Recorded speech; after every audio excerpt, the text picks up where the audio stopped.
Nous vous saluons, chers amis sportifs, amoureux du football, très heureux de vous retrouver pour partager ce moment en votre compagnie, un moment voulu par le comité de normalisation de la Fédération ivoirienne de football, nommé le 14 janvier et ayant été installé exactement le 21 janvier. Ce comité de normalisation a souhaité rencontrer les Ivoiriens et a souhaité leur parler, faire un petit bilan à mi-parcours, un petit bilan de ce qui s'est passé jusqu'à présent, et Dieu seul sait qu'il s'en est passé des choses dans notre football en Côte d'Ivoire, celui qu'on aime tant.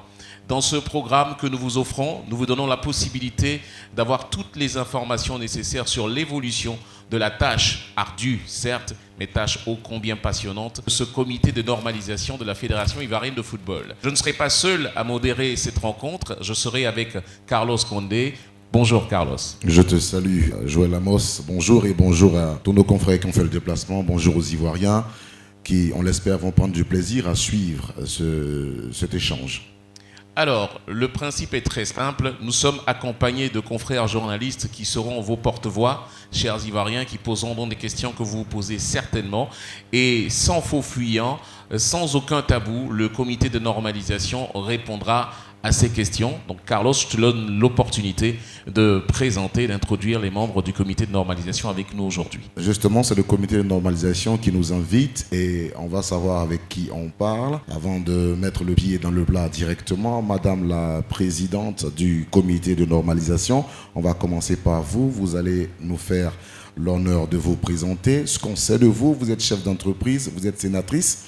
Et puis, vous avez été désigné après la mission de la FIFA à la tête de ce comité de normalisation. Dao Gabala Mariam, pour les Ivoiriens qui ne la connaissent pas, c'est qui? Bonjour à tous, à toute la famille sportive. Bonjour à tous les téléspectateurs.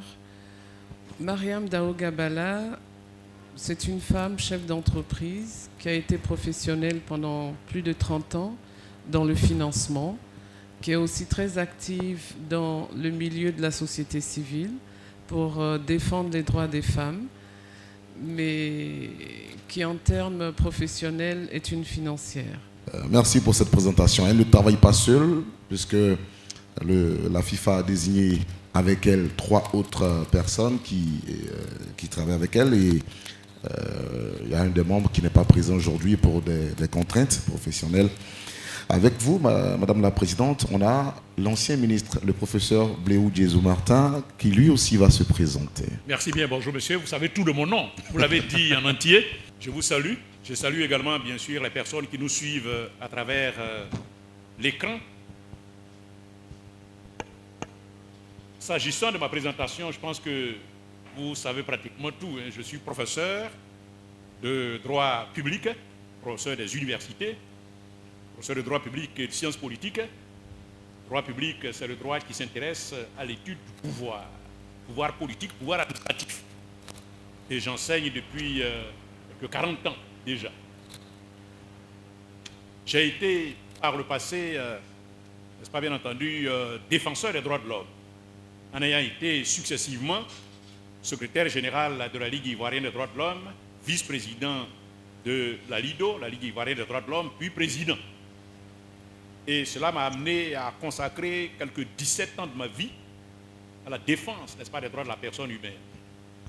Et puis, au hasard, n'est-ce pas, bien entendu, des événements de la vie, j'ai été amené consécutivement à la tenue de la table ronde de l'Inas Marcoussi à être élu par les signataires de l'accord pour être, n'est-ce pas, désigné ministre de la Sécurité intérieure par les soins du président de la République qui a bien voulu me retenir et me nommer. Avec lui, on a l'ancien footballeur parce qu'il a joué sous les couleurs de l'Union sportive des clubs de Bassam. Mais il est également dans le droit aujourd'hui, c'est Maître Abbé Simon. Vous allez vous présenter. Bonjour à tous les téléspectateurs qui nous suivent. Je commence par me présenter en tant qu'ancien joueur de foot. J'ai joué dans les quartiers d'Abidjan. Quand j'étais tout jeune, on me surnommait Adou Pelé. Je me suis inscrit dans une université en Suisse, dans une ville nommée Fribourg. J'ai travaillé dans une compagnie d'assurance pendant plusieurs années. J'ai fait mes diplômes d'entraîneur. J'ai tout le temps entraîné, j'ai fait tous les diplômes qu'on peut faire dans le domaine du football. Et c'est ainsi qu'en arrivant en Côte d'Ivoire, voulant me mettre un peu à la pré-retraite, comme j'avais demandé après plusieurs années de travail à l'étranger, je me suis retrouvé au comité de normalisation. Nous sommes donc ensemble, chers amis, et nous allons demander, parce qu'il n'y a pas voix plus autorisée pour expliquer le pourquoi de cette rencontre. Merci, mais je pense qu'avant de planter le décor, j'aimerais que nous observions un moment de silence. Un moment de silence parce que nous avons perdu 2 premiers ministres, nous avons perdu feu président Sidi Diallo, président de la FIF. Nous avons aussi perdu 3 joueurs entre les mois de février et mars. Et je pense que, à l'honneur de ces personnes, observons un moment de silence.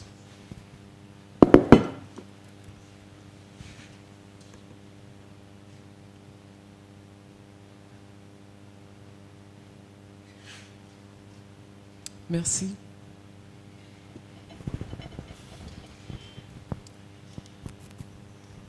Alors, pourquoi ce rendez-vous? Ce rendez-vous nous paraissait important. Important parce que cela fait 2 mois que nous avons pris fonction. Il y a beaucoup de sollicitations, il y a beaucoup d'interprétations, il y a aussi beaucoup de fake news. Et il était important, après 2 mois, que nous puissions rencontrer les Ivoiriens et faire un peu un état des lieux, leur dire où est-ce que nous en sommes et où est-ce que nous allons. C'est pour cela que nous avons décidé de rencontrer la presse. Chaque organe de presse avait demandé une interview. Alors autant le faire ensemble, apporter l'information ensemble et à travers ces organes de presse à tous les Ivoiriens. Donc voici un peu le pourquoi. Pourquoi maintenant? Maintenant parce qu'après 2 mois, je pense que nous avons eu le temps de prendre conscience et de comprendre comment fonctionnait la maison, de voir quelques points négatifs mais aussi des points positifs. Et pourquoi maintenant? Parce que je pense qu'à partir de maintenant, nous allons tourner une autre page avec les éléphants qui se sont qualifiés. Et donc, il était important que nous fassions une mise au point. Mais cette rencontre n'est pas la seule. Je pense qu'à la fin de la saison de la Ligue 1, nous allons solliciter encore une rencontre, toujours pour faire le point aux Ivoiriens. Je voudrais rappeler que quand nous avons pris fonction, nous avons parlé de 3 valeurs. La première valeur, c'était la responsabilité. Donc que nous soyons tous responsables de nos actes et que nous soyons tous responsables devant les problèmes qui vont se poser. La deuxième, c'était la citoyenneté. Nous ne travaillons pas pour nous-mêmes et le foot ne travaille pas pour lui-même. Nous travaillons pour les Ivoiriens et en tant que comité de normalisation, nous sommes au service des clubs. Donc il est important que la citoyenneté soit quelque chose de très important dans tout ce que nous allons faire. Et vous allez le comprendre après quand je vais vous parler de la vision telle qu'elle devait être pour la FIF.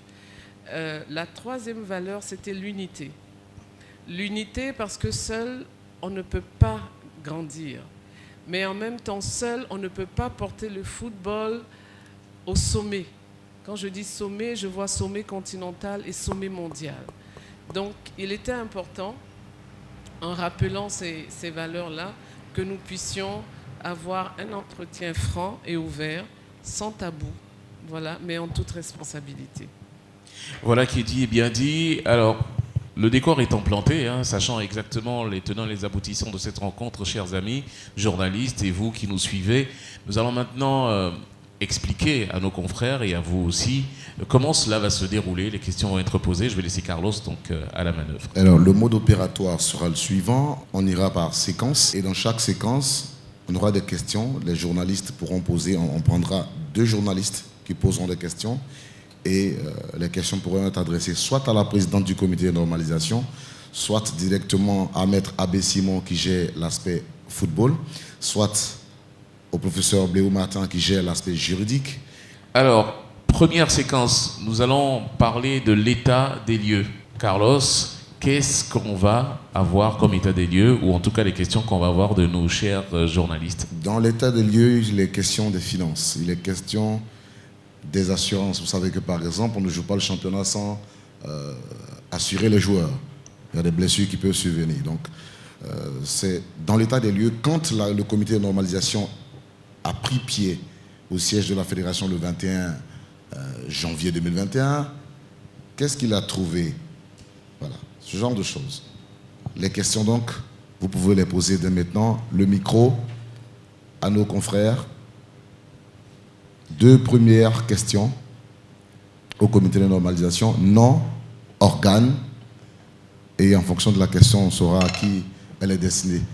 Parmi ceux qui siègent au comité de normalisation, qui vont répondre à ces questions-là. Oui. Alors, si vous avez une question à poser, n'hésitez absolument pas à lever la main, chers confrères, et le micro vous sera tendu pour poser la question. État des lieux. On a un premier.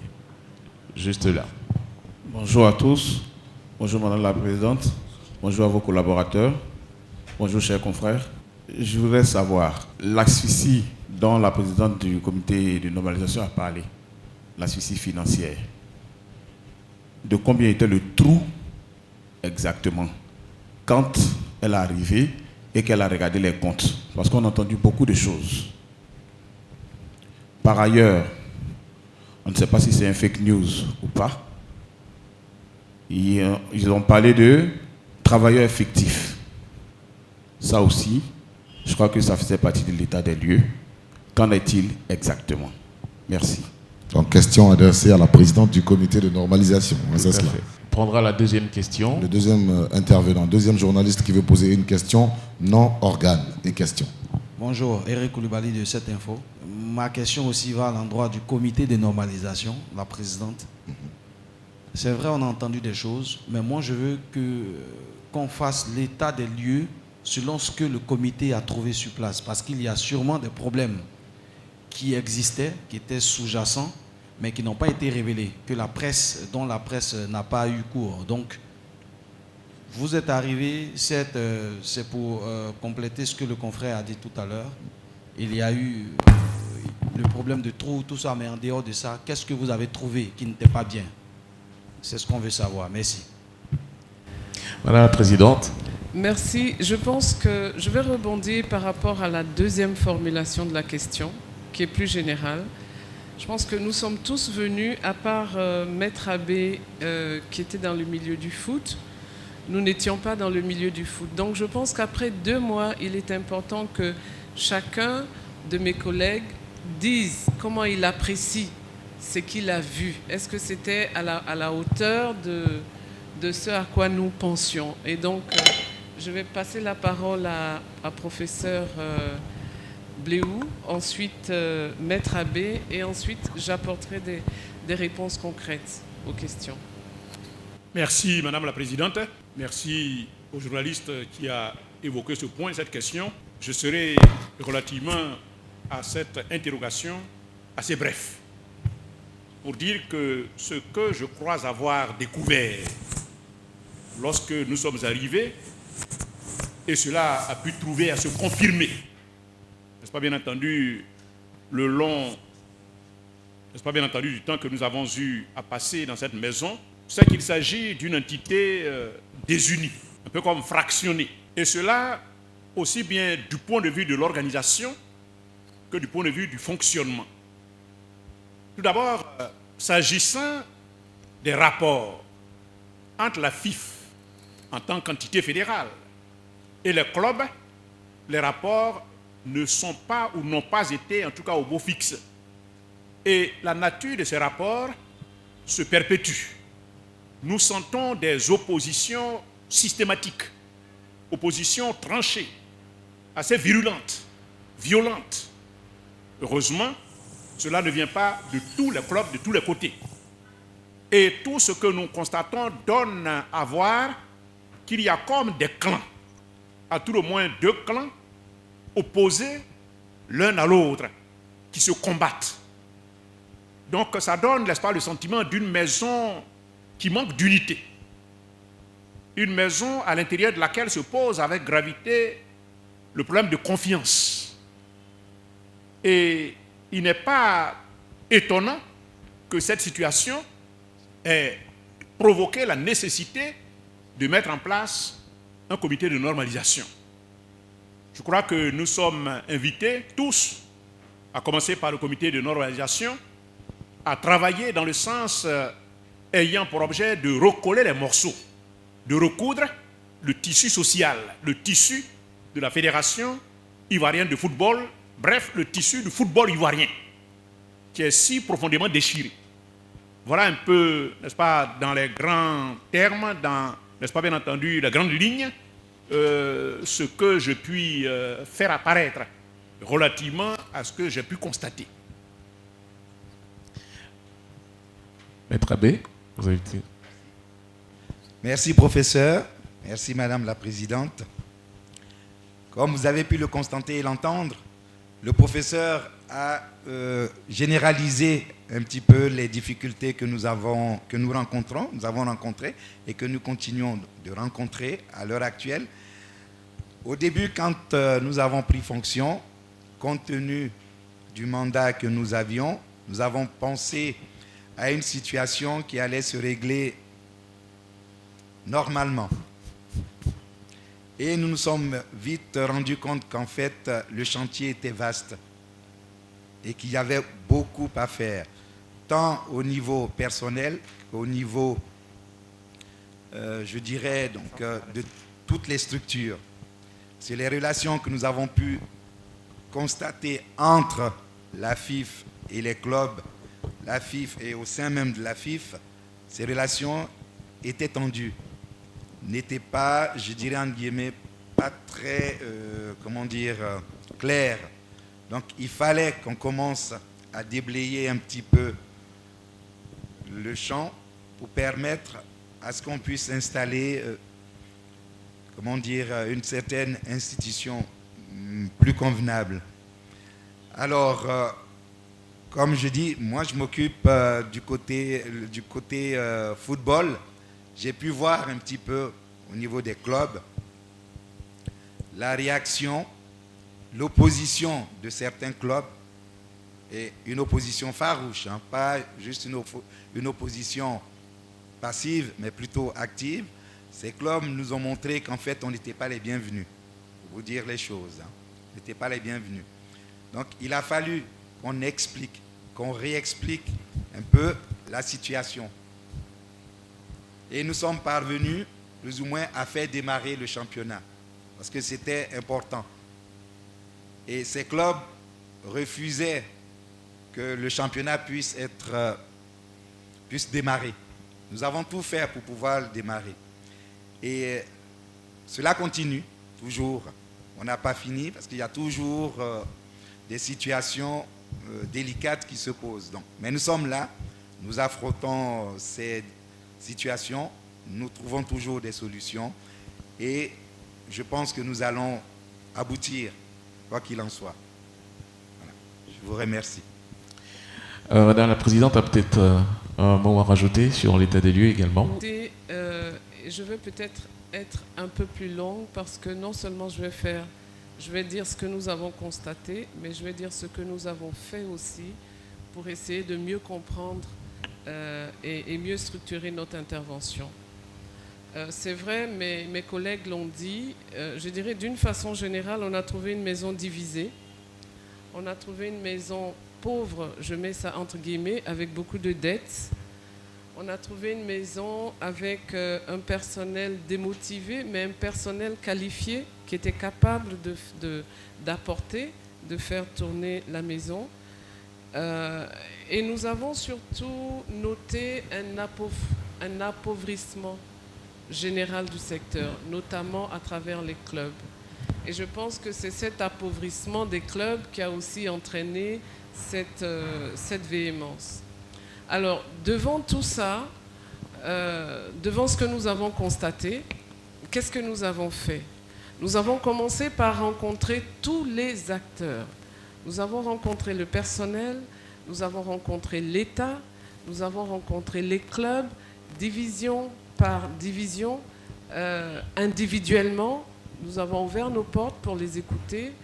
Nous avons aussi écouté nos mandataires, la FIFA et la CAF. Nous avons aussi écouté les joueurs. Et quand nous les avons écoutés, nous nous sommes dit et nous nous sommes rendus compte que le football ivoirien était riche. D'abord riche de ses valeurs. Valeurs en termes de pépites, en termes de jeunes. C'est une richesse incroyable que la Côte d'Ivoire a. La Côte d'Ivoire est riche aussi de ce que l'État soutient le football. Et ça, ce n'est pas quelque chose que l'on voit dans toutes les fédérations et dans tous les pays. Donc c'est un club qui est potentiellement riche. Et pour manifester cette richesse, qu'est-ce qu'il fallait? Tout à l'heure, mes collègues ont parlé de division. Mais la division vient de quoi? La division vient d'abord d'un manque de confiance.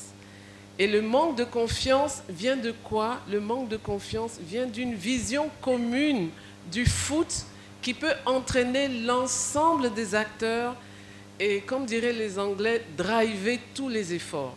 On a eu l'impression que chacun faisait ce qui lui semble bon, mais quelle est la vision que devait porter la FIF pour porter les espoirs des Ivoiriens, pour porter les espoirs de l'État, pour porter les espoirs des clubs? Donc on s'est dit, essayons de comprendre quelle est la vision que la FIF devrait avoir. Mais on s'est posé la question d'abord, pourquoi l'État finance la FIF? Qu'est-ce que l'État attend? L'État attend que la FIF contribue de façon citoyenne à l'éducation et à l'emploi des jeunes. Et ne l'oublions pas, l'État ne donne pas de l'argent juste parce que c'est des beaux yeux, parce que la FIF est un élément incontournable dans l'éducation et la formation à l'emploi des jeunes.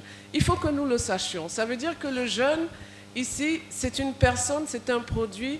Il faut qu'on lui donne tous les égards et qu'on lui apporte l'éducation nécessaire. L'État attend aussi du foot qu'il soit un facteur de cohésion.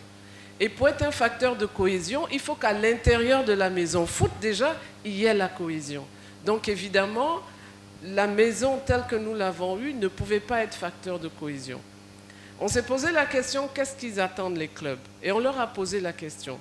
Les clubs attendent quoi? Qu'on les respecte, qu'on les écoute, mais surtout qu'on les aide à assurer leur mission d'éducation et de formation des jeunes. Et ça, si on est d'accord là-dessus, alors il y a beaucoup de choses et il y a beaucoup de manipulations qui ne peuvent plus être possibles. On est allé jusqu'à se poser la question de ce que les journalistes attendaient de nous. Mais au-delà de tout, qu'est-ce que nous avons trouvé? Nous nous sommes dit que la FIF devait pouvoir être cette entreprise citoyenne parce que son action n'est pas seulement sectorielle, elle touche la nation. Ça devait être une institution forte parce qu'elle a des membres, forte parce que sa mission est importante. Ça doit être une organisation bien gérée, mais qui a pour mission deux choses essentielles. La première, c'est de porter le football au sommet. C'est-à-dire que tous les acteurs, que ce soit les journalistes, que ce soit les clubs, que ce soit les joueurs eux-mêmes, qu'ils rentrent dans la vision qu'ils sont là pour porter le foot ivoirien au sommet. Et quand je parle de sommet, je ne parle pas simplement de sommet africain continental, je parle de sommet mondial. Nous en avons la possibilité. Mais mettons tout pour que le football ivoirien soit reconnu. Si on veut être fort sur le continent, alors il faut que nous soyons forts déjà. Et j'ai eu la grâce d'aller à Rabat. Et j'ai été déçu, mais vraiment déçu, de ne voir les Ivoiriens nulle part. On parle de foot africain. On parle de la CAF et les Ivoiriens ne sont nulle part. Comment voulez-vous impacter des décisions si vous passez votre temps à vous battre entre vous? Mais le football ivoirien n'ira jamais au sommet, quels que soient les efforts que nous allons faire. Ni dans les commissions, à part une commission, la commission gouvernance, Les Ivoiriens ne sont nulle part. Et ça, je pense que les acteurs du foot, même les présidents de fédération, devaient penser à mettre le football ivoirien au sommet du continent et au sommet mondial. La deuxième mission de la FIF, effectivement, c'est une mission d'éducation et d'encadrement des jeunes. Et ça, c'est important. Si cette mission, cette vision globale pouvait driver tous les acteurs du foot, je vous assure qu'on allait dépasser un certain nombre de petites divisions parce que la vision qui doit nous porter, elle est trop importante et elle va au-delà simplement des clubs et de nous-mêmes. Portés par cette vision, nous nous sommes dit, comme tout locataire qui arrive dans une maison, il fait l'état des lieux. Et pour faire l'état des lieux, il y a plusieurs moyens de faire l'état des lieux. Alors, la question a été posée de savoir quel était le trou que nous avons trouvé, etc., etc. Et vous allez comprendre pourquoi est-ce qu'il était important que nous ayons cet audit, et je reviendrai sur l'audit après. Quand nous sommes arrivés, je dirais que les caisses étaient pratiquement vides. Vous savez que quand la FIFA donne des ressources, ces ressources sont affectées.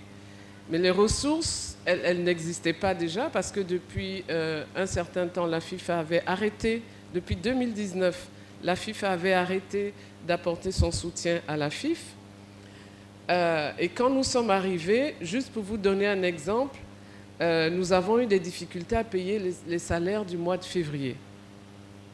Ça veut dire que la maison n'avait pas de trésorerie suffisante pour nous permettre de payer ne serait-ce que les salaires du mois de février. Nous avons trouvé une trésorerie négative de plus d'1 milliard. Je ne veux pas aller plus loin. Mais évidemment, ça peut s'expliquer par les dettes sociales, ça peut s'expliquer par beaucoup de choses. Mais je ne veux pas aller plus loin. Et devant ça, nous nous sommes dit, nous-mêmes, en tant que membres du comité de normalisation, c'était important de nous protéger et de protéger notre mission. Nous avons dit, il faut commanditer un audit. Mais l'audit, c'est bien précis. L'audit démarre en 2019. Alors, certains clubs nous disaient, mais les problèmes ont commencé depuis 2013-2014, pourquoi on ne commence pas l'audit là-bas? Ce n'est pas notre mission d'aller fouiller jusqu'en 2013. La preuve, c'est que si la FIF est arrivée jusque-là, les clubs eux-mêmes ont donné quitus. Donc, il n'y a pas besoin d'aller fouiller dans les placards pour sortir des cadavres qui ne nous appartiennent pas.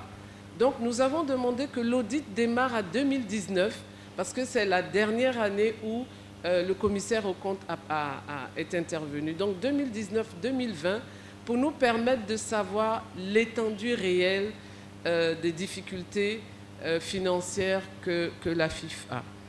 Donc, ce n'est pas c'est pas un audit qui va aller pour faire la chasse aux sorcières, non. Deuxième aspect, avant que je n'arrive aux assurances, on nous a dit que la FIF avait 100 employés.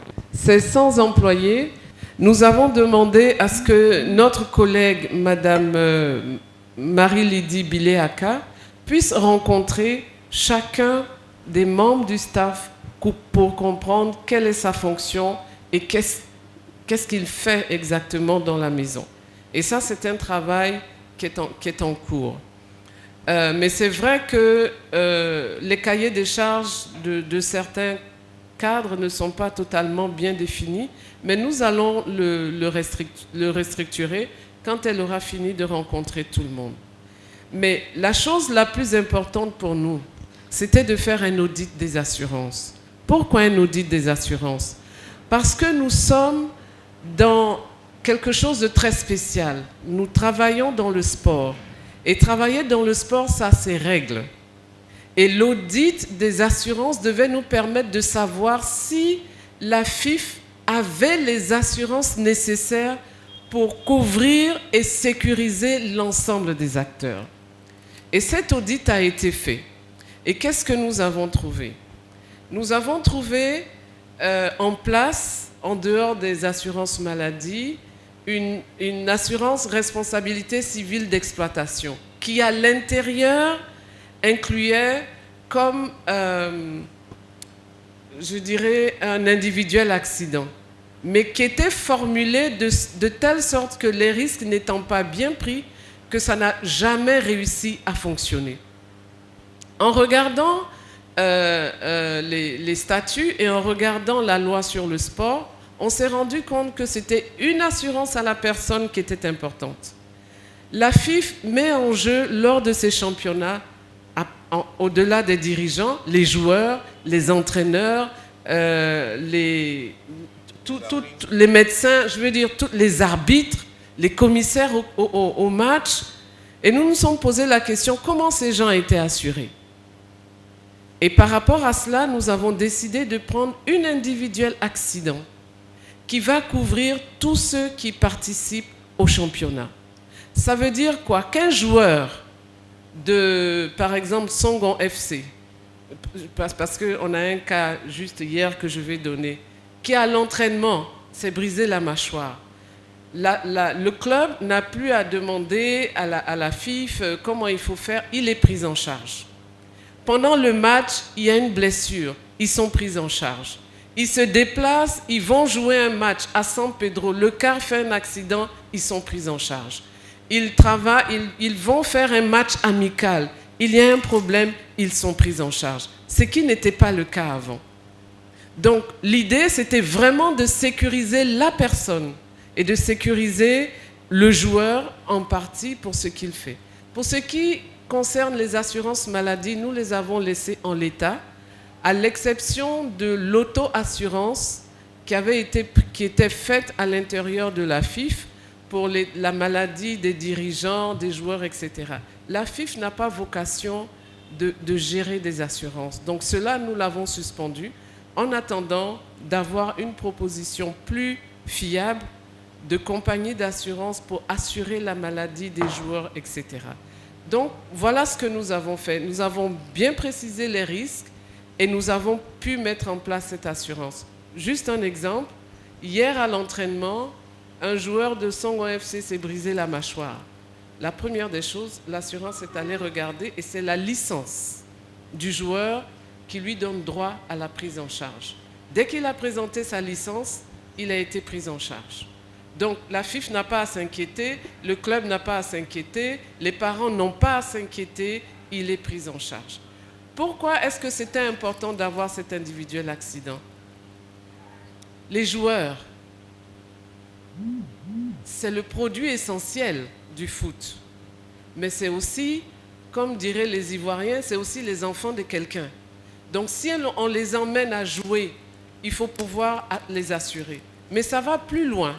Les joueurs qui seront, après une blessure, qui auront une incapacité permanente à rejouer au football, seront dédommagés.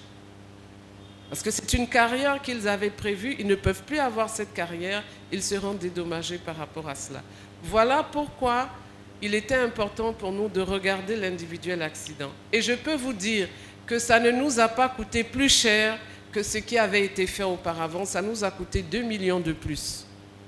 Mais avec une assurance et une couverture de tous les risques liés au championnat et à la pratique du sport et notamment du football. Donc, voici un peu ce que nous avons fait à ce niveau. Au niveau du personnel, il y a des constats, on continue nos investigations, mais je dis soyons positifs, il y a beaucoup de potentiel. On a vu à la FIF du personnel qui était capable. Il suffit de les redéployer et de leur permettre d'exprimer les talents qu'ils ont. Certains services sont pratiquement avec une seule personne. Je prends le service juridique qui en principe devrait en avoir plusieurs. Le service de communication, il y a une seule personne. À l'heure où on parle du digital, il n'est pas concevable que la FIF elle-même n'ait pas une animation digitale. Donc vous avez dû apercevoir que la FIF recrute des community managers parce qu'il faut que nous soyons dans l'ère du temps. On dit que la FIF doit être une institution de renommée internationale. On ne peut pas être de renommée internationale si on continue de faire la communication comme on a l'habitude de faire. Donc voici les 2 points essentiels sur lesquels je voulais mettre l'accent par rapport à l'état des lieux. Mais l'état des lieux continue. L'audit est en cours. Mais je voudrais simplement dire aux téléspectateurs, même s'il y avait des résultats de l'audit, les premières personnes qui doivent être informées, ce sont les clubs, parce que c'est leur maison. On va laver le linge sale en famille, et après, celui qui veut aller donner ça à l'extérieur, il aura la latitude de le faire. Donc, acceptez que quand nous aurons les résultats de l'audit, c'est d'abord au club, avec les clubs que nous allons partager cet audit-là. Voilà, j'ai été peut-être un peu longue, mais je voulais en même temps, au-delà de l'état des lieux, donner la perspective parce qu'il y a un potentiel incroyable au niveau de la FIF et il faudrait que ceux qui viennent après nous puissent vraiment le développer. Voilà, c'était nécessaire, je pense, que nos amis ont peut-être même eu des réponses à des questions. On va prendre la dernière série de questions sur ce sujet. Donc on a quelqu'un juste en face. Nom et organe de presse. Bonjour Madame la Présidente. Félicitations à vous. Hein. Ce chapitre, il est beau. Bravo. Madame la Présidente, tout à l'heure, Monsieur le ministre a donné les raisons fondamentales. Il dit qu'une FIF divisée. Les causes réelles, Monsieur le ministre, je veux savoir quelles sont les causes. Après, quand vous êtes arrivé, après investigation, qu'est-ce qu'on vous a dit? Qu'est-ce qu'on vous a rapporté véritablement face à cette division? Une question à Madame la Présidente. Madame la Présidente, faites-nous partager un peu votre méthode, votre discours, votre stratégie. Quand vous échangez avec les présidents du club, je veux que vous me dites un peu la méthode, la stratégie, surtout le discours. Merci. C'est Sanogo Mohamed Lamine, Radio Côte d'Ivoire. D'accord, et ça fait 2 questions. Alors, Madame la Présidente, vous avez été interpellée sur ces questions. Le sujet réel de division et votre méthode finalement de management, de discours que vous avez avec les différents dirigeants. Oui, parce que juste après ça, on va attaquer la Ligue 1. Exactement. Préparez vos questions. Madame la Présidente, bonjour. Rachid Kwasi, Radio Côte d'Ivoire. Sur l'état des lieux, je ne sais pas si le comité de normalisation est dans son fauteuil. L'un des sachants de l'équipe sortante disait ici que on parle de normalisation, où est-ce qu'elle va s'asseoir? Je voulais parler de M. Sam Etiassé. Vous parlez aux Ivoiriens aujourd'hui, qu'est-ce qui s'est passé réellement, son limogeage? Encore que ce dernier a dit qu'il a saisi le TAS. N'avez-vous pas peur qu'un résultat du TAS vienne freiner votre avancée?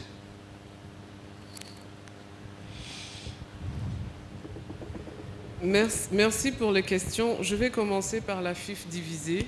Ce que nous avons constaté, c'est qu'au niveau même des organes dirigeants de la FIF, ils étaient divisés. Il y a eu beaucoup de démissions. Entre la FIF et les clubs, il y avait une division. À l'intérieur des clubs, il y avait une division. À l'intérieur des parties prenantes, il y avait une division. Donc, ce n'est pas ce qu'on nous a dit, c'est ce qu'on a constaté. Quand vous avez des clubs avec 2 présidents, des parties prenantes avec 3 démembrements, vous avez par exemple le Quitus qui a été rejeté avec 48%, c'est-à-dire presque la moitié des membres. Est-ce que ça, c'est une maison qui est unie? C'est une maison qui est divisée? Mais la cause profonde, je pense que c'est le manque de confiance et le manque de vision. Je pense qu'ensemble, les acteurs ont regardé le court terme. Ils ont regardé ce qu'ils pouvaient gagner, mais ils n'ont pas regardé où est-ce qu'on pouvait faire monter le foot ivoirien. Je pense que c'est ce que je peux dire. Et aujourd'hui, on essaie de ramener la paix à l'intérieur de la maison. Je sais que la question va se poser, et à l'intérieur des clubs et des parties prenantes. Même au niveau des arbitres, ils étaient divisés. Pour vous dire, alors qu'ils sont les éléments clés au niveau des championnats. Donc ça, c'est pour la maison divisée. La méthode. Ma méthode. Ma méthode, elle est simple. La première, c'est la transparence. Je dis ce qui est. Je les écoute et ensemble, on essaie de voir comment est-ce qu'on peut avancer. Je pense que c'est d'abord la transparence. Nous n'avons rien à cacher, mais nous avons une méthode, nous avons des valeurs et nous voulons que même le dialogue que nous avons avec les clubs, que ce soit fait dans ces valeurs-là. Le deuxième aspect, c'est que nous attirons l'attention des clubs sur la collaboration. Beaucoup de clubs nous ont dit, mais écoutez, c'est la première fois qu'on nous appelle comme ça pour venir nous écouter. Ça ne s'est jamais fait. Mais comment est-ce qu'on peut diriger une maison si on n'écoute pas? La FIF est au service des clubs. C'est une fédération. Une fédération veut dire qu'elle est au service des clubs. Veut dire que si la FIF est forte, elle pourra aider les clubs aussi à être des clubs forts. Si la FIF est professionnelle, elle doit aider les clubs à être professionnels. Et ça va plus loin. La FIF doit même aider à la formation de l'encadrement des clubs pour nous assurer que nous allons avoir un football de haut niveau. La formation des entraîneurs, la formation des secrétaires généraux. Il faut bien que quelqu'un s'en charge et c'est la mission de la FIF. Et ça, c'est des choses qui vont figurer de façon claire et nette dans les statuts pour que la FIF joue son rôle en fait de service des clubs. La FIF sert l'État à travers les clubs et ça, c'est important. Donc, c'est transparence et collaboration. Et surtout, pas de promesses. Je n'ai pas de promesses à faire. Nous n'avons pas de promesses à faire. Nous disons ce qui est. Ensemble, on essaie de trouver des solutions et on avance. Voici ma méthode. Pas de promesses. Mais la vérité, rien que la vérité, à qui doit entendre cette vérité? Voici comment nous fonctionnons. Et avec la grâce de Dieu, je pense que c'est bien, ça commence à fonctionner. Mais soyons tous dans un esprit constructif. Le comité de normalisation n'est pas venu pour détruire. Il est venu pour aider à rebâtir une maison qui était en train de s'effriter. Et ça, si on a tout ça en tête, je pense qu'on peut avancer. Alors, la dernière question, c'était sur le directeur exécutif, M. Sam Etiassé, et sur les poursuites au TAS, etc. Nous nous sommes séparés de M. Sam Etiassé parce qu'il était partie prenante du conflit et il était partie prenante du manque de confiance des clubs dans la FIF. Quand on est directeur exécutif, on se doit à une certaine réserve.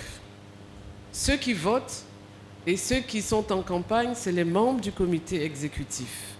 Mais dès lors que M. Sam Etiassé a été partie prenante, automatiquement, la confiance avec les clubs a été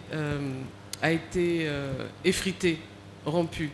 Et donc c'est pour ça que nous nous sommes séparés de lui, parce que nous avons une mission de normalisation et nous avons une mission de neutralité. C'est tout ce que je peux dire là-dessus. Que M. Sam Etiassé ait saisi le TAS, c'est son droit. Qu'il saisisse les tribunaux ici, c'est son droit. Nous, au niveau du comité de normalisation, nous sommes dans l'esprit que chacun vient apporter sa pierre à l'édifice du foot. S'il s'avère que par une décision du TAS, on ne doit pas continuer, on aura fait ce que nous devrions faire, on aura fait avancer les choses jusque là où ça ira. Et c'est pourquoi nous disons à notre niveau que notre mission, même si elle est de courte durée, c'est d'amorcer une transformation structurelle de la FIF pour qu'elle devienne cette institution forte qui ne puisse plus être vraiment manipulée parce que chacun entre dans une vision et chacun sait son rôle et sa place par rapport à l'effort qu'il y a à faire dans la nation. Donc voici ce que je peux vous dire. On n'est pas effrayé par ça, chacun fait sa part. Nul n'est immortel, chacun fait sa part, il part, ceux qui viennent, ils continuent. Voilà qui est clair.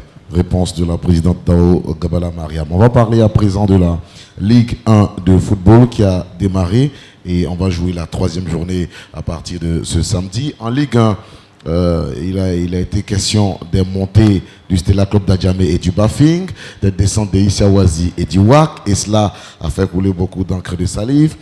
C'est un championnat qui va aller jusqu'au mois de juin avec une première phase, 2 poules de 7 clubs et une super division.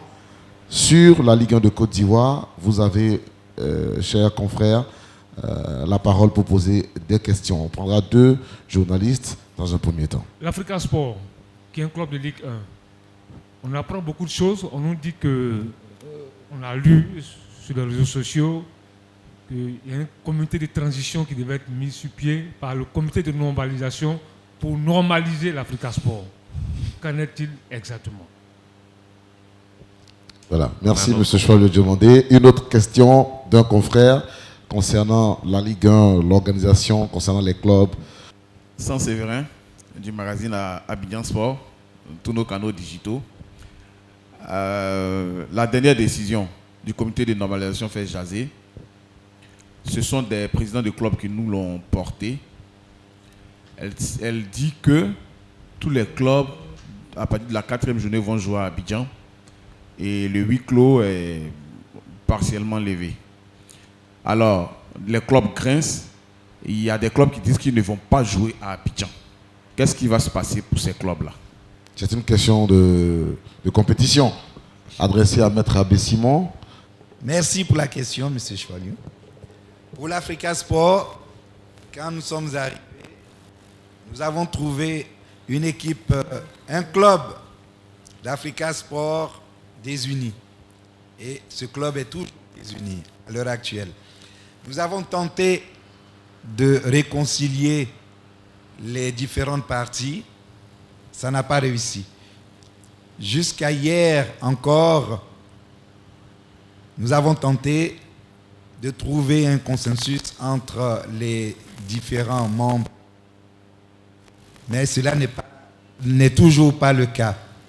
Alors, nous, en tant que comité de normalisation, nous allons devoir prendre une décision pour tâcher de faire avancer les choses.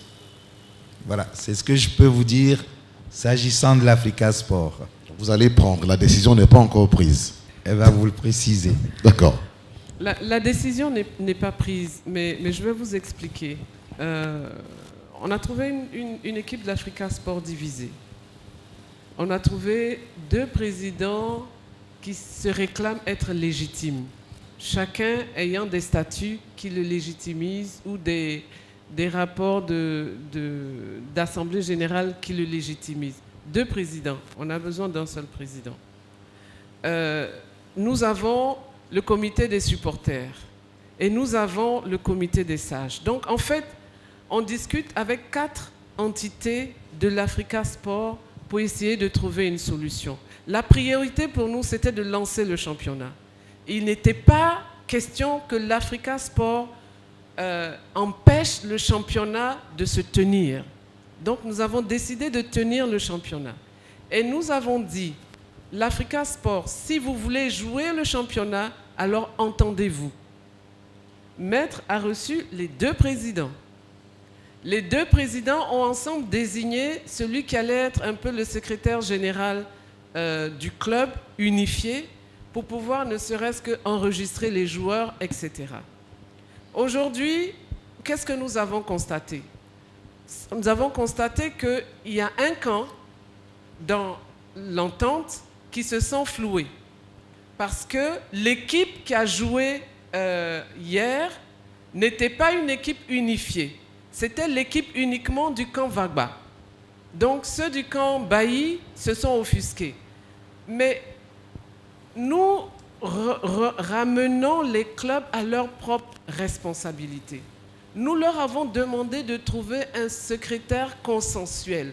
Personne ne les a obligés à désigner une personne. Donc, une fois que cette personne est désignée, cette personne doit aussi se sentir responsable pour aller dans le sens de l'unification du club. Donc, nous attendons encore le match que l'Africa doit jouer.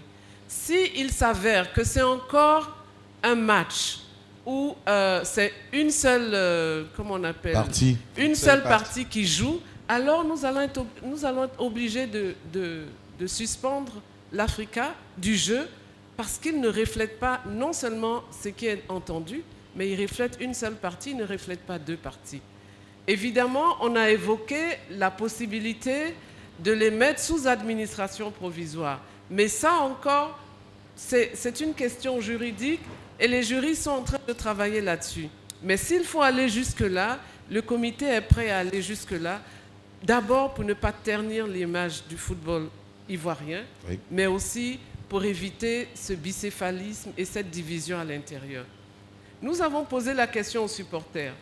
Vous nous dites, aidez-nous à organiser une assemblée générale. On va l'organiser, mais qui va voter? Qui vote?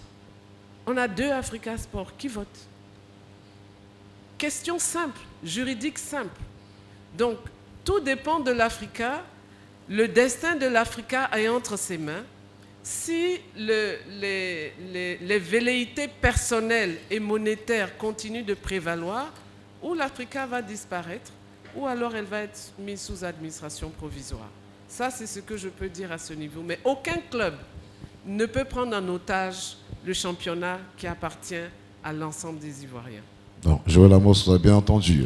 J'ai bien entendu, je ne sais pas pourquoi il fait l'allusion, peut-être parce que bon, ok. Et lors du premier match, sur la feuille de match, puisque j'ai fait le match, il y avait 17 ou 18 joueurs de l'Africa. Si vous faites 5 remplacements, il ne reste pas beaucoup de joueurs sur le banc. Donc, ils ont intérêt à vite régler la question.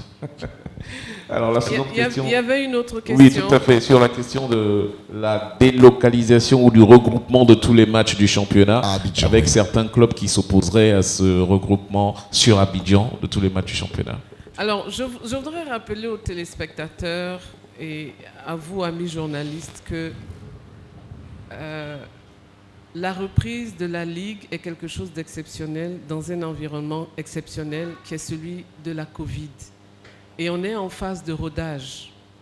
Et n'oublions pas aussi que nous sommes dans une phase de contamination relativement grande. Alors pourquoi nous avons décidé de ramener les matchs à Abidjan?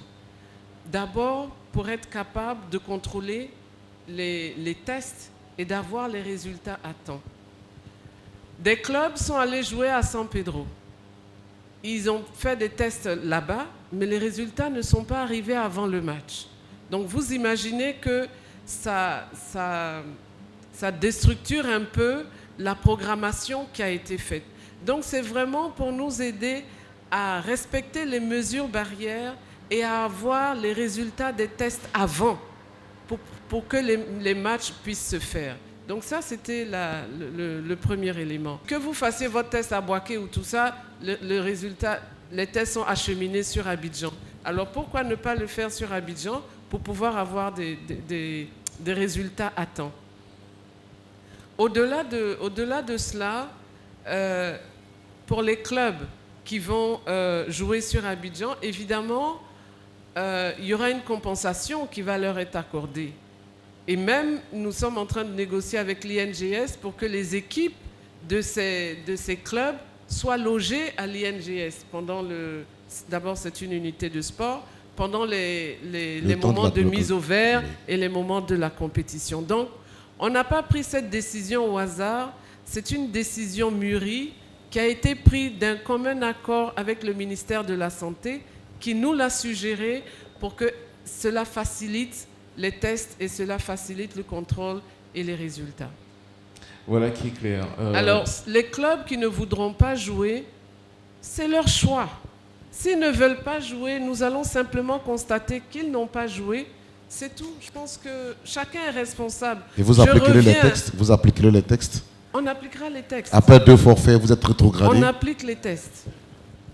Bon, c'est encore plus clair que ce que je pensais. Rachid Nguessan. Oui, je voulais, Madame la Présidente, essayer de vous éclairer un peu. Le cas Africa Sport est un cas qui déshonore le football ivoirien. Et je suis très heureux de vous attendre, dire que vous allez tout faire pour sauver cette situation. M. Wagman Alexis, pour le citer, n'est que le président central de l'Africa Sport, club multisport. Sa grande vocation pour le football nous étonne, parce qu'on ne le sent pas au basket, encore moins au handball. Il y a une section football qui, en son temps, pour l'équipe sortante, était dévolue à M. Bailly Antoine. Si on veut bien voir les choses, c'est à la section football que vous devez vous adresser. Bref, La solution va être trouvée. Je pense que c'est une histoire à régler pour sauver le football ivoirien et surtout votre passage à la tête de la normalisation. L'autre point, j'ai été curieux d'aller voir le championnat normalisé. Madame, il n'y a toujours pas de tableau lumineux. Si vous rentrez, vous ne savez pas quelle équipe qui joue et quel est le score du match. Je pense que vous allez sauver cette situation. Deuxième proposition, l'équipe sortante avait dit en son temps qu'une journée coûterait 40 millions de francs CFA. Le championnat normalisé a coûté combien lors de la première journée? Pour comparer un peu les chiffres. Merci. Une autre question du collègue qui est juste au bout. Encore Sanogo Mohamed Lamine. La question est adressée à Maître Abéadou Simon. Maître, j'ai le sentiment que la conférence de presse que Madame la Présidente a animée, elle a parlé de fermeté. Est-ce que j'ai le sentiment que vous avez manqué de fermeté concernant le cadre de l'Africa? Très tôt, vous avez pris fonction bientôt 2 mois. Dans vos négociations avec l'Africa, avant l'entame du championnat, qu'est-ce que véritablement vous êtes dit avant que l'Africa ne joue? Parce que si ça continue comme ça, c'est pas trop sûr. C'est pas trop sûr que le problème de l'Africa soit réglé. Bref, j'ai le sentiment que M. Abéadou Simon a manqué de fermeté. C'est le cas de l'Africa. Merci pour votre constat, mais je ne pense pas que ce soit une question de fermeté. La première des choses, l'Africa Sport est un club responsable, doté d'individus responsables. Je ne peux pas de fermeté dans une situation dans laquelle je n'ai aucun contrôle. Toute l'équipe de l'Africa Sport est minée par ses propres membres. Donc je ne peux pas manquer de fermeté. J'ai tenté de trouver des issues favorables pour que le championnat puisse reprendre. Madame la Présidente vous a dit tout à l'heure que notre priorité, c'était d'enregistrer les jeunes. Si vous vous informez, vous verrez que du début jusqu'à ce que l'enregistrement soit fait, j'étais derrière 2 présidents, jour et nuit, pour qu'ils puissent enregistrer les jeunes. Parce que c'était ça ma priorité. Parce que n'eût été cela, les enfants n'auraient pas été enregistrés et l'Africa Sport n'aurait pas pu être constitué à l'heure actuelle. Je n'ai pas manqué de fermeté, j'ai plus usé d'une autre manière, plus intelligente, de permettre à ce que l'Africa Sport soit enregistré. Vous pourriez demander aux 2 présidents, au secrétaire M. Assemia Kassi, vous verrez, c'est moi qui ai permis qu'ils aient pu enregistrer ces joueurs. Maintenant, le cas Africa Sport avec son bicéphalisme est toujours présent. On tente de les réunir. Jusqu'à hier soir, j'ai tenté de les réunir pour essayer de trouver une équipe fusionnée. Jusqu'à l'heure actuelle où je vous parle, ça va dans tous les sens parce que personne ne veut. J'ai discuté avec les personnes concernées qui me disent « Ok, ça va ». Et quand ils partent, c'est tout autre chose qui en ressort. Alors, je ne peux pas manquer de fermeté puisque je ne contrôle pas le comportement des gens. Le caractère des gens, je ne contrôle pas. Je fais ce que je peux pour pouvoir sauver l'Africa Sport. Mais je ne vais pas continuer à suivre l'Africa Sport jusqu'au bout de cette sorte. Si elle ne joue pas le jeu, elle ne prend pas ses responsabilités, on devra procéder autrement. Ce n'est pas une question de fermeté. Je ne peux pas imposer à l'Africa Sport, maintenant c'est M. Vagba qui est président ou c'est M. Bailly qui est président. Ce n'est pas notre rôle. Notre rôle à nous est de faciliter la reprise du championnat pour l'Africa Sport. C'est ce que nous avons fait. Maintenant, quant à réunir une équipe Africa Sport pour jouer, là, ce n'est pas de ma compétence. Je ne peux pas imposer une équipe de Vagba ou une équipe de M. Bailly. Les deux doivent s'entendre et trouver un consensus pour avoir une équipe convenable et continuer le championnat. C'est noté. Voilà. Merci beaucoup, maître. Madame la Présidente. Le tableau d'affichage. Le tableau d'affichage, s'il plaît à Dieu, je pense que cet après-midi, ça va déjà changer. Pourquoi? Le tableau d'affichage existe, mais il y a une seule personne qui manipule ce tableau d'affichage. Et donc, nous-mêmes, au niveau de la FIF, j'ai demandé que quelqu'un puisse être formé pour aussi pouvoir être à même de manipuler ce tableau d'affichage. Donc, ça va être fait. C'est une question de ressources humaines disponibles. Il y a beaucoup de jeunes talentueux qui peuvent le faire. Donc, il faut juste les trouver et les mettre à l'œuvre. Le coût du match. Au niveau du coût du match, j'aimerais vous demander d'attendre aux prochaines réunions. Et je vais vous expliquer pourquoi. Pour que nous puissions y répondre facilement. Pourquoi? Parce qu'aujourd'hui, la production des matchs est un facteur clé dans le coût des matchs. Et comme vous le savez, la RTI ne produit plus les matchs. Et les matchs étaient produits gracieusement par la RTI, avec en retour un certain nombre de matchs que notre télévision nationale pouvait diffuser. Et il se trouve que nous avons été obligés de contracter avec une nouvelle entité. Donc, en plus de cela, en plus de la production des matchs, il y a toutes les mesures sanitaires qui viennent s'ajouter là-dessus. Donc, permettez-nous, on est en phase de rodage, permettez-nous à la prochaine session, à la fin de la session, on pourra vous dire exactement combien ces matchs ont coûté. Voilà. Voilà, je pense que nous n'avons plus de questions sur la Ligue 1. Malheureusement, nous devons avancer parce qu'il y a d'autres points à aborder. Nous allons parler de Ligue 2. Pardonnez, sur la Ligue 1, Madame parlait tout à l'heure de partenariat et bien d'autres. Je suis de la RTI et depuis l'entame, il y a un semblant de boycott. Vous voulez qu'on parle des droits? Pas de droits. Quel a été le mode de répartition, de diffusion? Donc, on était à la base des montées satellitaires de la production. Et depuis ce championnat, à son début de normalisation, la RTI est carrément hors du champ pro. Même la radio. La télévision. La radio aussi. Mais la radio a diffusé des matchs, je pense. J'ai vu des matchs. Je suis de la radio. Oui, parce que j'ai vu certains de vos collègues là au stade qui ont diffusé des matchs en radio. Mais la télé, non. Madame la Présidente, pourquoi en télé on n'a pas diffusé? La seconde journée, la radio n'était pas.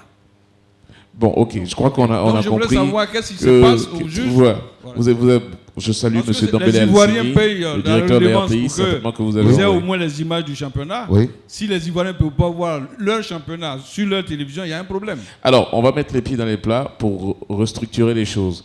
Puisque vous avez tous une propension, visiblement naturelle ou pas, c'est à savoir, à parler de droits télé, nous allons parler de droits télé parce que visiblement c'est un sujet qui vous intéresse. Et monsieur on va parler des droits télé. Monsieur Choualio pourra tout à l'heure poser sa question sur les droits télé. On va répondre à monsieur Rachunguessan maintenant. Donc pourquoi est-ce qu'en ce moment les matchs ne sont pas retransmis, je fais la quintessence de la question, retransmis ou en radio ou en télé sur la RTI, la chaîne nationale? Alors, la question de M. Rachunguessan me permet d'abord de saluer le directeur général de la RTI parce qu'il a eu une attitude très citoyenne et il a sauvé le début du championnat. Et je voudrais lui dire vraiment merci pour cela. Ce n'est pas la FIF qui a volontairement éjecté la RTI. N'oublions pas que la FIF, le 18 novembre 2016, a signé avec Canal+ un contrat de cession des droits télé. Et c'est une exclusivité. Et le contrat est très clair là-dedans. C'est une exclusivité. Cependant, dans le contrat, il est précisé que pour les saisons 2016-2017 et 2017-2018, Canal concédait à la RTI des matchs à diffuser. Dans un des alinéas, c'est très clair. Je pense l'alinéa 343 qui dit qu'à partir de 2018, Canal se réservait le droit de l'exclusivité des matchs produits. Et qu'est-ce qui s'est passé?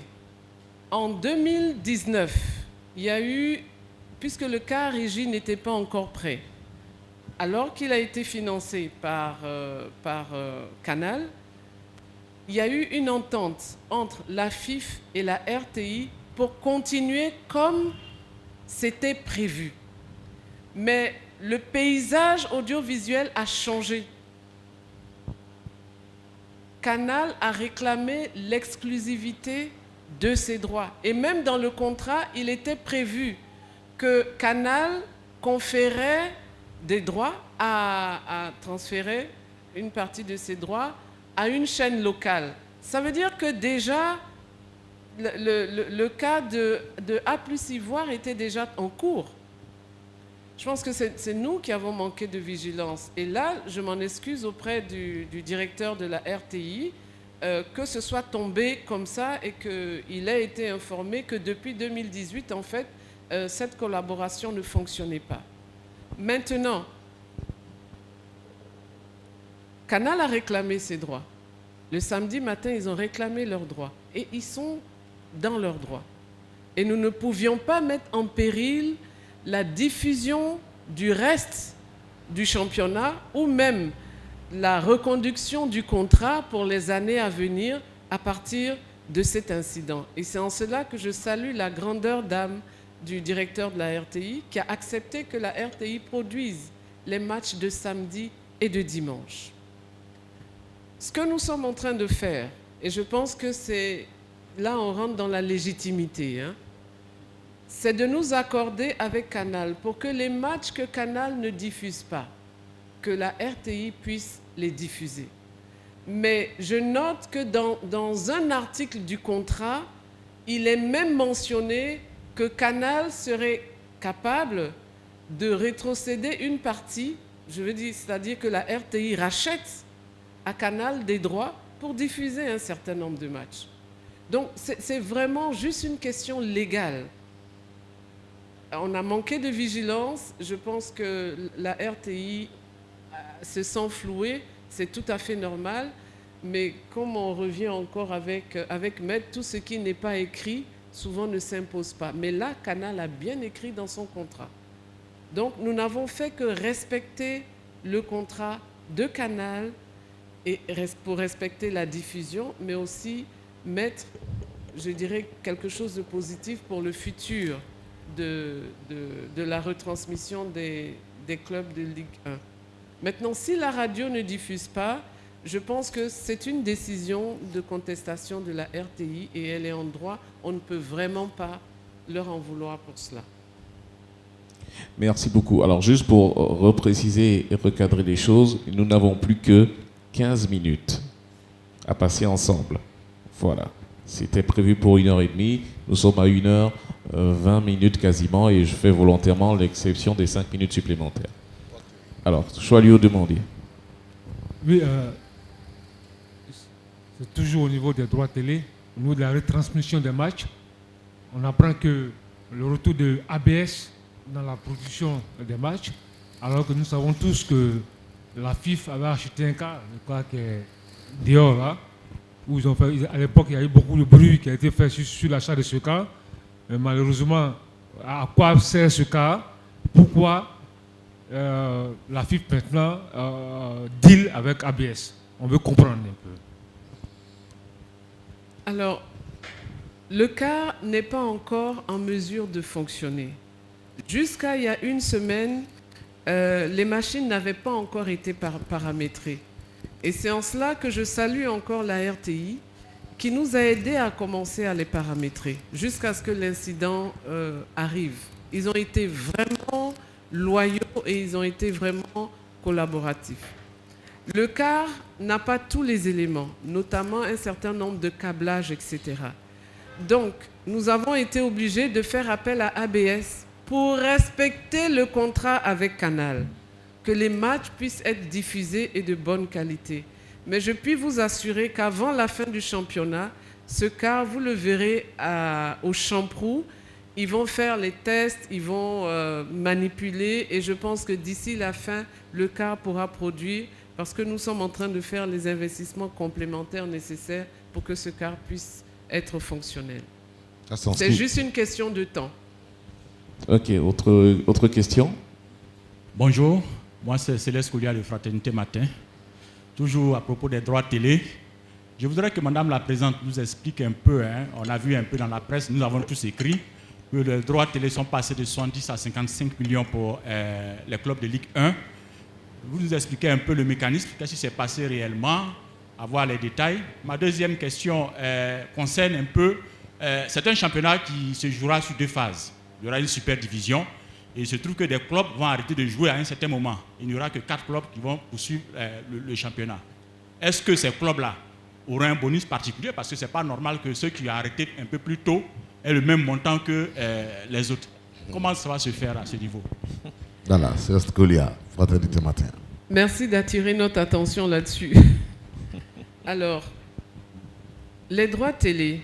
Les droits télé, voici l'entente entre la FIF et les clubs. Les droits télé étaient reversés à 70% pour les clubs et à 30% pour la FIF. Nous sommes dans une situation particulière. Les clubs eux-mêmes sont rentrés dans une situation assez difficile. Même s'ils n'ont pas, ils n'ont pas joué l'année dernière, ils ont perçu quand même une partie de ces droits télé. Ensuite, nous avons ce paramètre important qui est tout ce qui concerne les mesures sanitaires par rapport à cela. Et ce que nous avons dit au club, c'est de dire, écoutez, au lieu de faire 70%, 30%, on vous propose 50%, 50%. C'est-à-dire, puisque la saison est raccourcie, vous aurez 50% des droits télé qui vous seront reversés et les 50 autres pourcents vont permettre à la FIF d'assurer un certain nombre de dépenses, notamment les retransmissions, etc. Je veux dire qui viennent. Donc, voici l'entente vers laquelle nous sommes allés. Et comme c'est un championnat rétréci, je pense que c'est un deal qui est important, gagnant-gagnant, aussi bien pour les clubs que pour la FIF. Voilà. Question? Alors, ça c'était la Ligue 1. La Ligue 2 n'a pas semblé intéresser ni la D3. Mais le comité de normalisation gère aussi les éléphants de Côte d'Ivoire. Tout à fait. Qualifiés pour la CAN au Cameroun de janvier-février 2022. Le sélectionneur était désigné pour une durée. Son contrat sera-t-il prolongé? Il ne sera pas prolongé. Il y a les Jeux olympiques où les éléphants U23 vont participer. Madame la Présidente, le comité de normalisation et les éléphants de Côte d'Ivoire, qu'en est-il? Je voudrais d'abord féliciter nos éléphants parce qu'ils ont été qualifiés. Et je pense que ce sont de jeunes espoirs. On les a rencontrés plusieurs fois. On a dansé avec eux dans les vestiaires. Vous dansez, Madame la Présidente? Ah oui.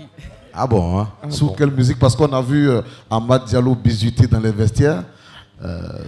Alors vous dansez. Ils n'ont pas filmé, ils n'ont pas osé. Je pense qu'ils n'ont pas osé. Je voudrais vraiment les féliciter parce que ce sont des garçons responsables. Ils sont responsables pour ce qu'on a vu, ils sont responsables, ils ont compris la situation et ils ont tenu leur parole. Alors quand je dis ils ont tenu leur parole, quand on est allé les voir après la qualification à Niamey, ils nous ont dit, Madame la Présidente, 3 buts c'est petit. Mais j'ai compris après, je me suis posé la question, mais ils avaient la possibilité d'aller à plus de 3 buts. Après je me suis dit, parfois il ne faut pas trop humilier l'adversaire. Mais je leur dis merci déjà pour cette grandeur d'âme et je voudrais continuer à leur dire que nous comptons sur eux. Vous savez, le nouveau leitmotiv que nous avons avec les éléphants, c'est toujours plus haut. C'est devenu leur toujours plus haut. C'est-à-dire que maintenant, je leur ai donné comme challenge, pas la CAN, parce que pour moi c'est acquis, c'est la Coupe du Monde. Et on est tous d'accord, ils ont adhéré, on regarde la Coupe du Monde. Ils regardent la Coupe du Monde pour pouvoir y aller. Donc je voudrais les féliciter. Est-ce qu'on change une équipe qui gagne? Je ne pense pas. Donc le contrat de l'entraîneur sera forcément renouvelé. De plus, nous venons d'arriver. On a trouvé une bonne entente entre l'entraîneur et ses joueurs. On n'a pas eu de contestation des joueurs. Je dirais que tout se passe très bien, donc il n'y a pas de raison que ce contrat ne soit pas renouvelé. Donc je puis vous dire qu'il sera renouvelé pour que non seulement on gagne la CAN, mais qu'on aille aussi plus haut. D'accord. Vu qu'on n'a pas beaucoup de questions, il y a un collègue qui va poser sa question. Bonjour, je suis à ta pointe Nathan du portail d'information Abidjan.net. Je voulais poser une question, la suivante. La Côte d'Ivoire est qualifiée pour la CAN. On entend dire, vous avez fait le constat que les caisses de la FIF sont vides. Est-ce que les éléphants doivent craindre pour la préparation, pour les différents jeux auxquels ils sont engagés?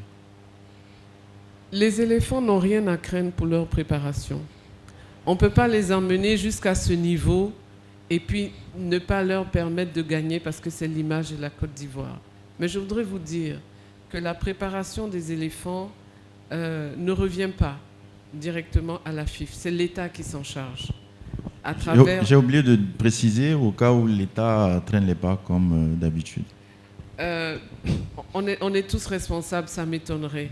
Parce que la qualification, la CAN, elle est au bout des doigts. Donc, ils n'ont rien à craindre. Je pense qu'il faut qu'ils restent sereins. Voilà. C'est dans 10 mois, la CAN. Donc, Alors, Henri Joël Bois, la 3. Il y a eu récemment l'annulation de la Coupe d'Afrique des moins de 17 ans. Et quand les jeunes joueurs sont arrivés, il y a eu cette information-là qui a circulé, notamment une somme de 5 000 francs comme transport à chaque joueur qui vraiment a été repris par tout le monde. Alors à ce niveau-là, qu'est-ce qui s'est réellement passé? Et est-ce que ces enfants-là, après, ont été reçus par le comité de normalisation, l'équipe des moins de 17 ans? Alors, là encore, c'est une information. L'équipe des moins de 17 ans, nous les avons soutenus, nous sommes même allés les voir à Jacquesville, au moment de la préparation. Nous leur avons donné les équipements nécessaires pour partir, donc on ne peut pas les abandonner à ce niveau-là. Alors, cette histoire de 5 000 francs qui leur a été remis, je ne sais pas d'où ça vient, mais ça ne vient pas du tout de la FIF. Donc, c'est vraiment pas du tout de la FIF. Je voudrais simplement rappeler que l'équipe des U17 et l'équipe nationale est prise en charge directement par l'État. C'est vrai que quand ils sont revenus, nous nous sommes retrouvés à Rabat. Et quand on est revenu, il y a eu les éléphants. On n'a pas eu l'occasion de les recevoir. Mais je pense qu'on verra avec coach Dao pour les recevoir une fois de plus. Mais je ne sais pas d'où vient cette information. Peut-être que c'est un mécène qui leur a donné 5 000 francs. Mais ça ne vient pas vraiment de la FIF. Surtout qu'ils sont accompagnés par du staff de la FIF. Donc, je ne sais pas d'où ça vient cette information. Une autre question, Madame la Présidente, on était à Niamey, j'étais fort intéressé pour voir quel était l'environnement dans lequel étaient nos éléphants. Je voulais vous féliciter parce que le personnel est resté intact, preuve que vous n'êtes pas venu couper des têtes. Autour de Baumel, toutes les entités y étaient, avec bien sûr l'appui de Maître Abbé et de Frédéric Conan.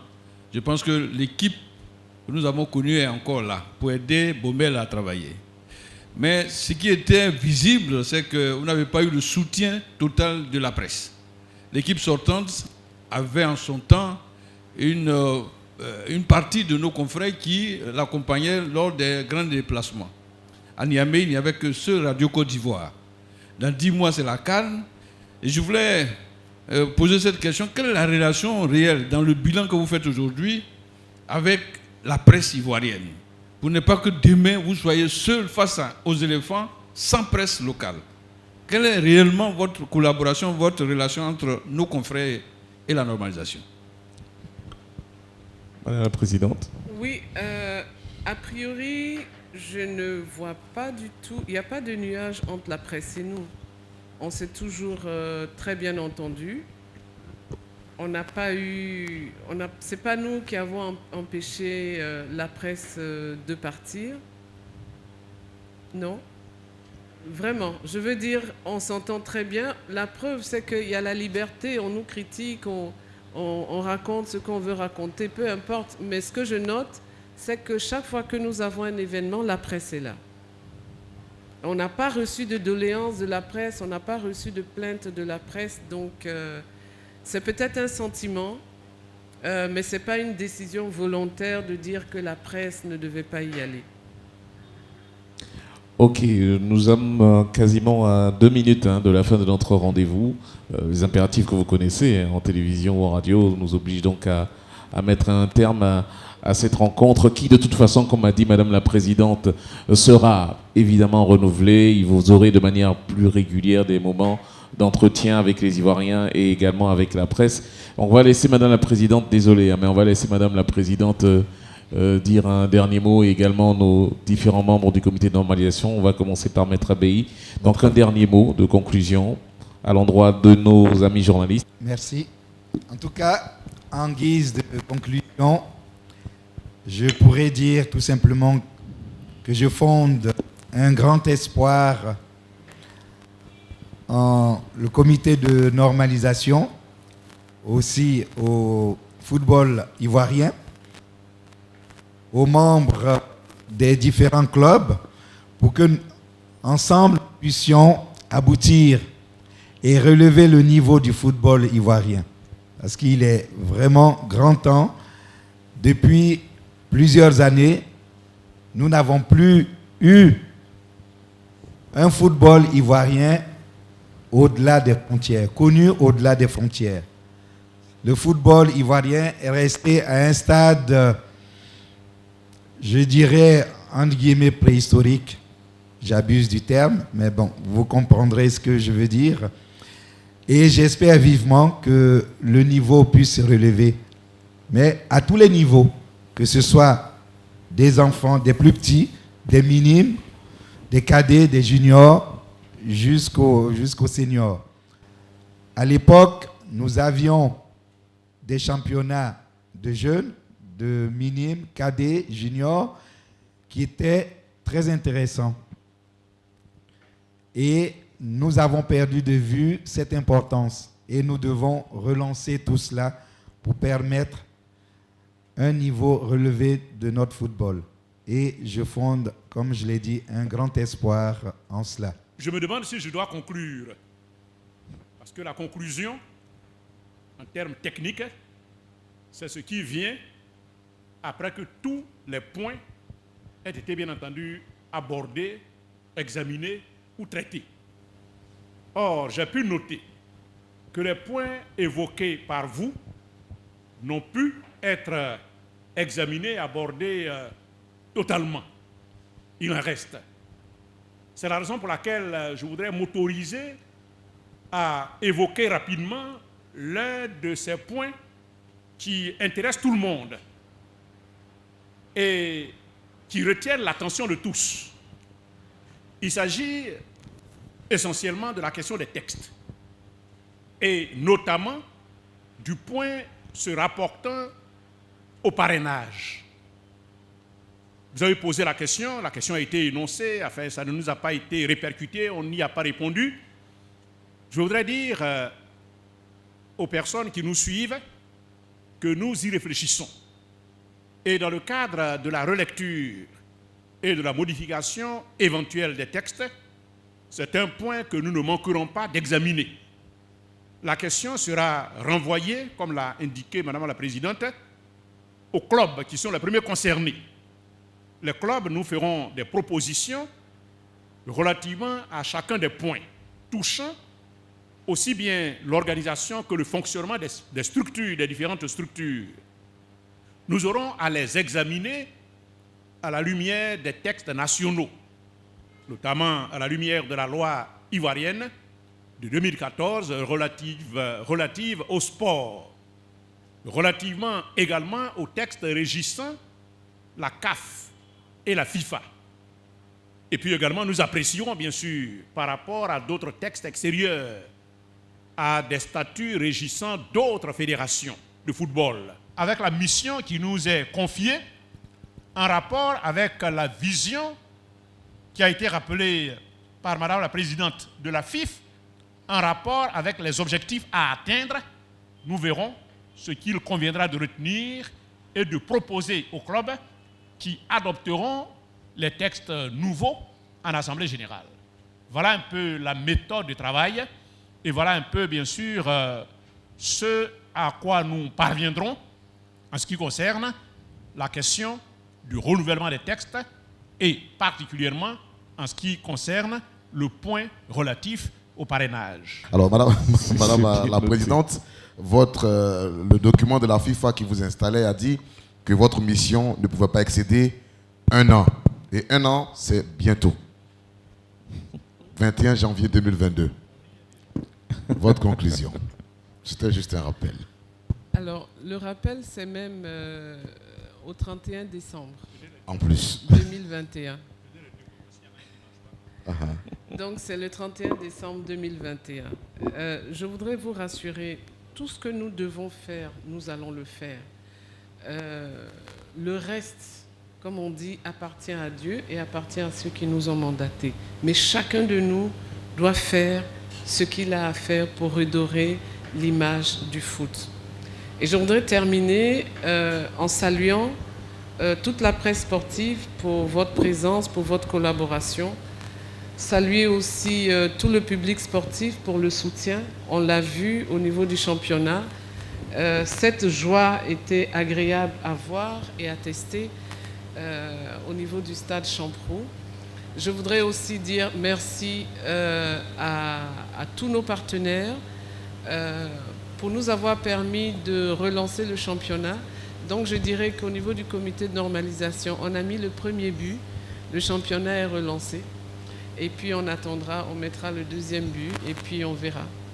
Mais je voudrais simplement dire que l'image du foot, c'est l'affaire de tous. L'image du football ivoirien, c'est l'affaire de tous.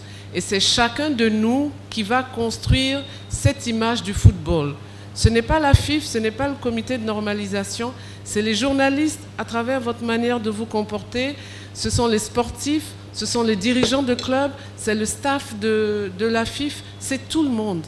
Donc, l'image du football ivoirien, c'est notre affaire à tous. Il faut que nous en prenions conscience.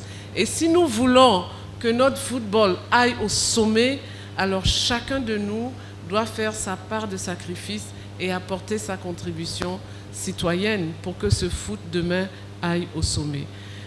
Je voudrais terminer là-dessus en disant, pour nous en tout cas, c'est toujours plus haut. Voilà qui est dit, toujours plus haut. C'est donc sur cette phrase que nous allons clore ce moment partagé avec les Ivoiriens, avec nos amis de la presse.